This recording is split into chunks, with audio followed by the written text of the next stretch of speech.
Shri Krishnaya Namaha. Jai Shri Kusum Haranath. Thakur Haranath ji gives a very beautiful definition of who is a Vaishnava.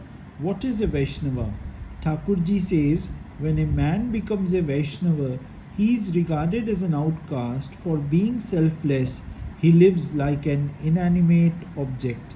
In common parlance, it is said, when a man's natural emotions, namely pride, arrogance, temptation, infatuation, desire, shame, fear, abhorrence, malice, etc., are present in him, he cannot become a Vaishnava. Hence, he cannot turn into a Vaishnava so long as he does not efface caste.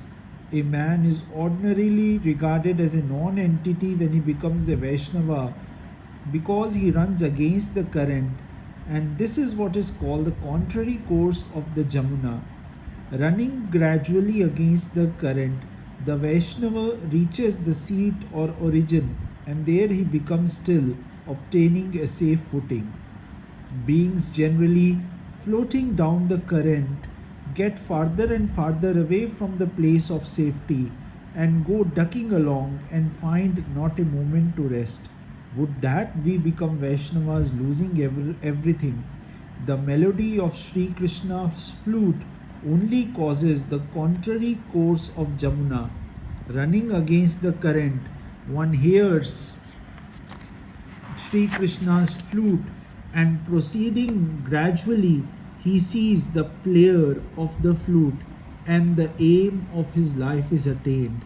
But to those who run down with the ordinary current, the sweet melody of Sri Krishna's flute becomes gradually fainter and fainter until it is altogether lost, and then losing forever the path of deliverance, they become the victims of misery, which gradually grows in intensity.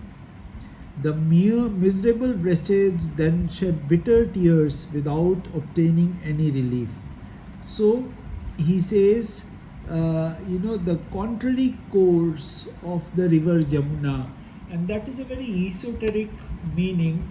It can meaning raising the Kundalini, and there in our the petal in our head, there it is the melody that Sri Krishna's flute, that flute, it is so melodious that nothing can compare with that melody. And Thakurji is asking us to move there, not down with all the worldly things, but spiritually we must grow, and that is the real meaning of being a Vaishnava. Jai Shri Kusum Haranath.